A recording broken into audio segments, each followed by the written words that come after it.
अस्सलामु अलैकुम। कैसे हैं आप सब? उम्मीद करती हूँ आप सब ठीक होंगे, खैरियत से होंगे और आप सबको वेलकम करती हूँ मैं अपने इस आज के न्यू व्लॉग में।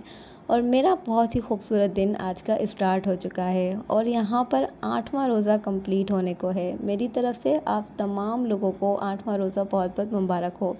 यहाँ पर मैं अपने दिन का आगाज़ करते हुए सबसे पहले अपना जो रूटीन का वर्क है वो स्टार्ट करती हूँ। तो यहाँ पर मेरा आज जो है झाड़ू पोछा करने का टाइम था, तो सोचा कि क्यों ना आप लोगों के साथ भी शेयर किया जाए कि मैं अपने घर का काम किस तरह करती हूँ। झाड़ू करने के बाद लाजिम सी बात है, पोछा भी हमें करना होता है। चूँकि यहाँ पर रमज़ान है, रोज़े की हालत में बहुत ज़्यादा मेहनत नहीं होती है।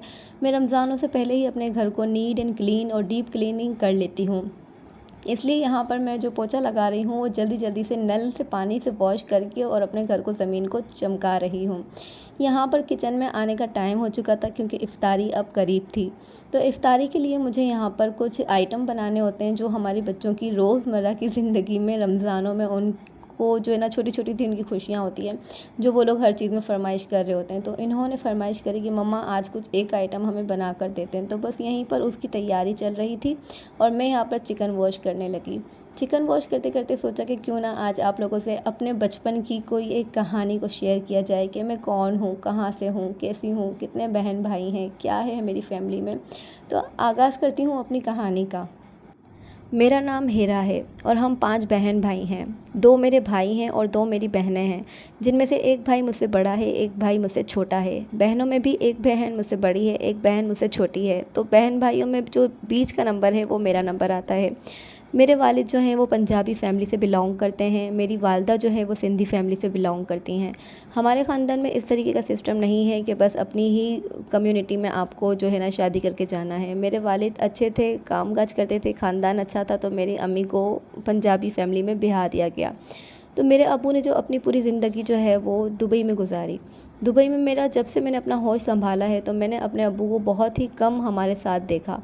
तकरीबन मैं 4 या 5 क्लास में थी तब मुझे होश आया, मुझे समझ में आने लगी बातें कि हमारी ज़िंदगी में जो है ना किस चीज़ की कमी है। तो मुझे ये लगता था कि मेरे अब्बू की हमारी ज़िंदगी में कमी है, क्योंकि अब्बू जो हैं वो दुबई में रहा करते थे। दुबई में रहने के बावजूद भी हमने बहुत ही गुर्बत देखी। हमने वक्त को जो है ना अपने हाथों से जाता हुआ देखा।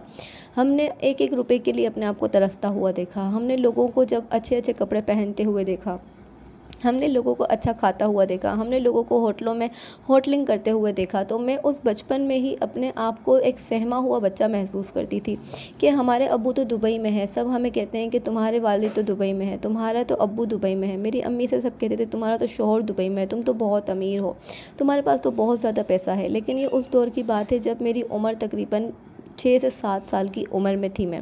तब मैं देखती थी कि मेरे वालिद मेरी अम्मी को जो है ना उस दौर में 2,500 रुपये भेजा करते हैं। 2,500 भेजने के बावजूद भी है ना मेरी अम्मी बहुत ही अच्छी तरीके से घर चला रही थी। हमने उस दौर से गुर्बत को देखा जब हमारी उम्र ही नहीं थी ये सब देखने की। हमने हमारे बचपन से ही हमारी अम्मी को मेहनत करते हुए देखा, हमारी अम्मी को बहुत ही पिसते हुए देखा, हमने अपनी अम्मी को स्ट्रगल करते हुए देखा, हमने हमारी अम्मी को 2,500 में 5 बच्चों को पालते हुए देखा, हमने हमारी वालदा को एक एक चीज़ के लिए तरसते हुए देखा। हमने कभी अपनी वालदा के जिस्म के ऊपर अच्छा कपड़ा नहीं देखा, हमने कभी हमारी वालदा के पास बहुत सारा पैसा नहीं देखा, हमने कभी अपनी वालदा को अच्छी बाज़ारों में घूमते हुए नहीं देखा, जबकि कहने को वो हमारे वालिद दुबई में रहा करते थे।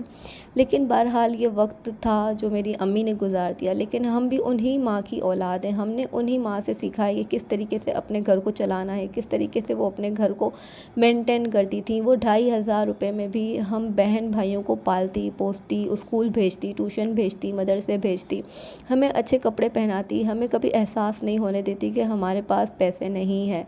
क्योंकि मेरे अब्बू की सैलरी जो थी वो बहुत ज़्यादा कम थी। दुबई में रहने के बावजूद भी कहने को तो दुबई वाली की औलाद थी, कहने को तो दुबई वाले की बीवी थी, लेकिन हालात जो थे वो बहुत ही खस्ता, बहुत ही बुरे हालात थे। एक दिन ऐसा आया कि मैंने अपनी वालदा को फ़ोन के ऊपर लड़ते हुए झगड़ते हुए देखा, रोते सिसकते हुए देखा।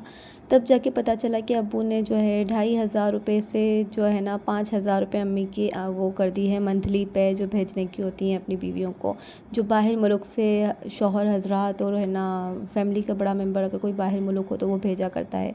तो मेरे अब्बू ने जो है वो 2,500 से लेकर 5,000 रुपये तक की जो है ना वो रकम कर दी थी। तो घर में थोड़ी सी खुशहाली आ गई थी और घर का जो माहौल है थोड़ा सा वक्त गुजरते चेंज हो गया था।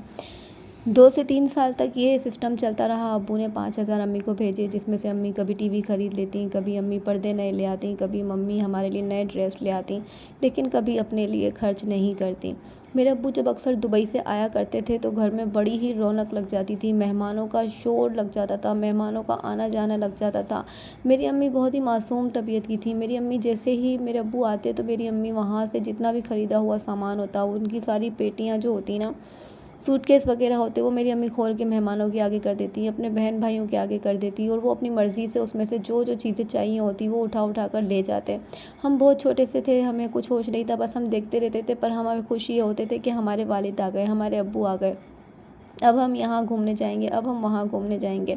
लेकिन बस हमारा वो जो दौर था ना कि मेरी अम्मी की मासूमियत जो थी कि जब अब्बू आते थे तो मेरी अम्मी हर चीज़ ऐसे खुशी खुशी से बांट देती थी, लेकिन वो ये नहीं सोचती थी कि ये चीज़ें उनको भी काम आएगी, उनके बच्चों को काम आएगी। लेकिन बहरहाल वो वक्त गुजर गया और आँखें भी खुल गई कि कौन कैसा है, और जब हमारा वक्त आया तो हमें किसी ने भी ना पूछा। बहरहाल अल्लाह पाक सबके हक़ में बेहतर करे और सबकी जो मुश्किलात हैं उनको अल्लाह पाक दूर करे और सबके लिए आसानियाँ पैदा करे। और बस कहने का मकसद यही है कि वक्त तो गुज़र जाता है लेकिन यादें रह जाती हैं। थोड़ा वक्त गुज़रता गया, 4 से 5 साल गुज़र गए और अम्मी को फिर अब्बू वापस से 5,000 रुपये भेजने लगे। तो अब्बू ने फिर सोचा कि अब यहाँ से दुबई में बहुत ज़्यादा थक गया हूँ, अब रिटायर हो जाता हूँ और रिटायर होने के बाद मैं वापस से अपने मुल्क पाकिस्तान चले जाता हूँ, मतलब है कि कराची आ जाता हूँ। तो अब्बू सारा कुछ ख़त्म करा के और दुबई से कराची आ गए थे। जितना भी उनकी जमा पूंजी थी, जितनी भी इन्होंने ज़िंदगी भर अपना जमा किया था, पैसे कमाए थे, उन तमाम पैसों को लगाकर अपने ही सगे भाई को इन्होंने दुबई भिजवा दिया। जबकि मेरा भाई भी इसी काबिल था कि वो मेरे भाई को भी भिजवा सकते थे, मतलब है कि अपने बड़े बेटे को भिजवा सकते थे, लेकिन उन्होंने अपने भाई को चुना। मेरे वालिद पेशे से कारपेंटर थे। मेरे वालिद दुबई की बहुत बड़ी कंपनी में कारपेंटर का काम किया करते थे, होटल वगैरह में, वहाँ पर उनके कबर्ड वगैरह बनाना, फर्नीचर बनाना और बहुत ही फिनिशिंग के साथ काम करना। मेरे अब्बू उस्ताद के नाम से मशहूर थे। पाकिस्तान में आने के बाद भी जब वो कराची आया करते तो अपने घर के भी सारे लकड़ी के काम वही किया करते थे, जो सालों साल गुजरने के बाद भी वो काम ख़राब नहीं हुआ करता। आज तक मेरे अम्मी के घर के अंदर किचन में कैबिनेट है जो मेरे अब्बू के हाथ के बने हुए हैं, जो अब तक ख़राब नहीं हुए। इस बात को 2 साल पूरे गुजर चुके थे। हम अक्सर अपने अब्बू से छोटे छोटे होते थे तो पूछते थे कि चाचा का फ़ोन नहीं आया, चाचा क्यों नहीं आते, चाचा कब आएंगे।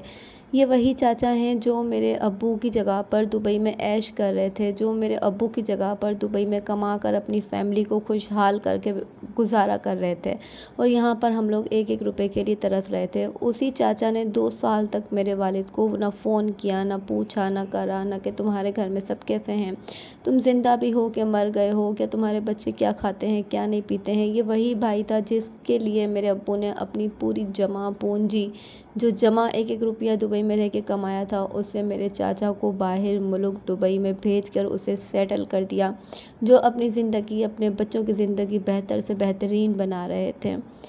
यहाँ पर अगर आप लोग मेरी कहानी का आगे का बाकी का हिस्सा सुनना चाहते हैं तो आप लोग मुझे कमेंट में बताएं कि आप लोग इस कहानी के आगे का भी हिस्सा सुनना चाहते हैं कि मज़ीद आगे मेरी लाइफ पे क्या हुआ। तो मैं आपको अपने नेक्स्ट व्लॉग में आगे की कहानी का हिस्सा ज़रूर बताऊंगी। और इसी के साथ अगर आपको मेरी वीडियो अच्छी लगी हो तो प्लीज़ मेरी वीडियो को लाइक कीजिए और मेरे चैनल को सब्सक्राइब कीजिए। मुझे आपकी सपोर्ट की बहुत ज़्यादा ज़रूरत है। और मैं चलती हूँ, आपसे मिलती हूँ इंशाल्लाह नेक्स्ट व्लॉग में। तब तक के लिए दीजिए इजाज़त। अल्लाह हाफ़िज़।